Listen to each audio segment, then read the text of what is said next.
défend d'abord les sympathisants de Pétain, les sympathisants de Papon, les sympathisants de Touvier, tous ces gens-là, ils sont plus au RN que dans le parti de la droite classique. Charles Consigny, ce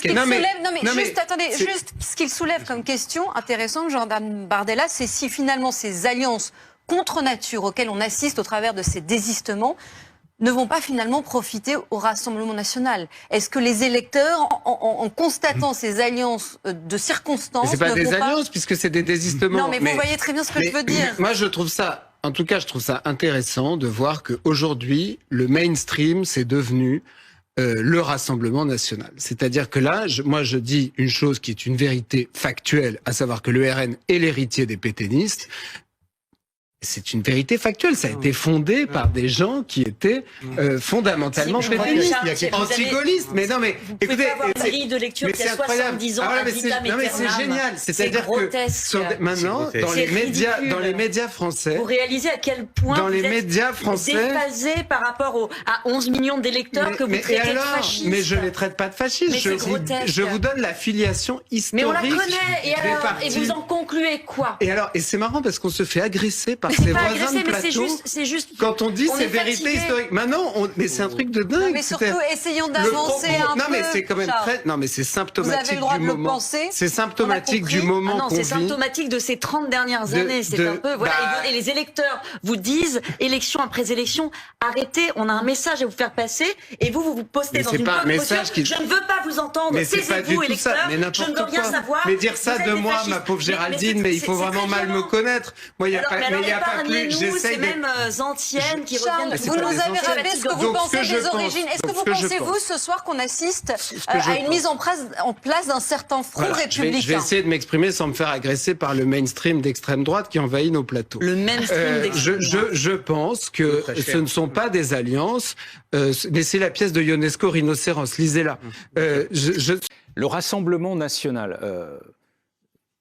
au sein duquel un certain nombre, bonjour Benoît Galeret, de profils, au gré des révélations, jour après jour, semblent pour certains un peu, pour d'autres très embarrassants. On parle là de candidats, une partie d'entre eux et d'entre elles l'étant toujours, c'est-à-dire étant candidats pour le second tour. C'est ça, toujours en lice. Alors, chaque jour, les responsables RN, en effet, découvrent un cas. C'est un peu comme un calendrier de l'Avent, mais avec des polémiques. Hier, c'était une de leurs têtes d'affiche en Mayenne, Annie-Claire Jacoubel, 31% des voix au premier tour tout de même, qui a en fait commis une prise d'otage armée en 1995. C'est la presse locale qui rappelle qu'elle avait caché une carabine sous son manteau avant de séquestrer un responsable en mairie d'Ernée. En le découvrant hier sur notre antenne, il y avait le porte-parole du RN, surpris, qui a dit qu'ils allaient approfondir, je le cite, il est jamais trop tard, comme pour ce candidat investi dans le Jura, qui est en fait inéligible. Il est placé sous curatelle pour état mental déficient, décision de justice qui l'empêche depuis fin 2023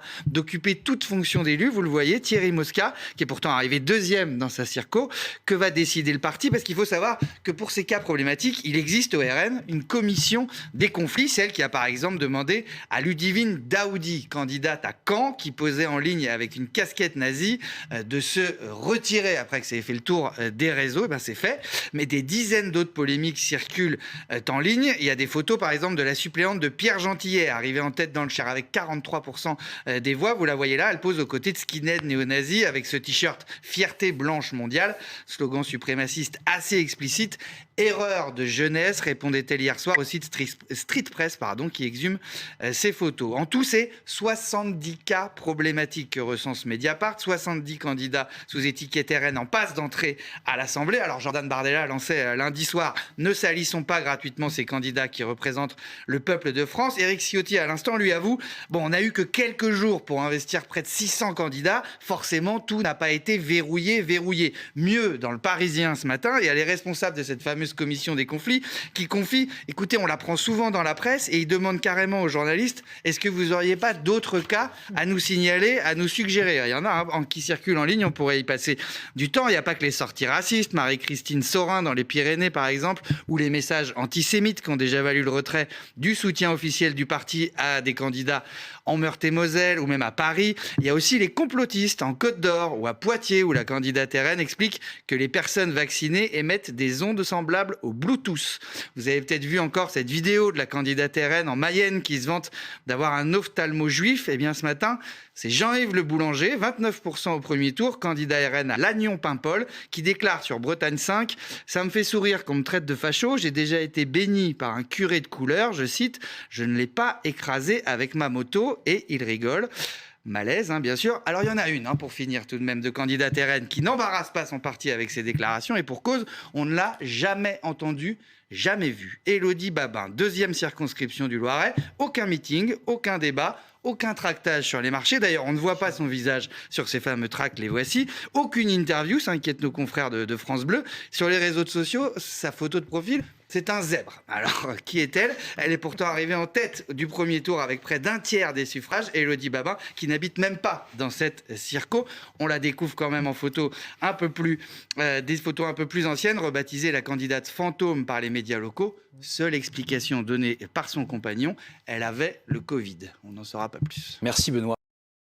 Je ne peux pas imaginer un seul instant avoir fréquenté à l'intérieur de la France insoumise des gens qui seraient antisémites. Et pourtant, je ne peux pas l'imaginer. Jamais, en ma présence, je n'ai entendu de pareils propos qui pourraient les disqualifier. Mais aujourd'hui, justement, quand on entend par exemple que 92% de la communauté... Et puis après, on ne va pas non plus y passer toute la soirée, parce que si il y a des antisémites à la France insoumise, alors vous savez aussi bien que moi que l'antisémitisme n'est pas une opinion, c'est un délit. Oui, mais... Ont-ils été condamnés, oui ou non? Ont-ils été condamnés? Non. Donc on passe à autre chose. Dossier suivant. Non mais dossier suivant. Parce que par contre, moi, des gens qui ont été condamnés pour antisémitisme dans la famille Le Pen, moi, je peux vous en sortir un bottin.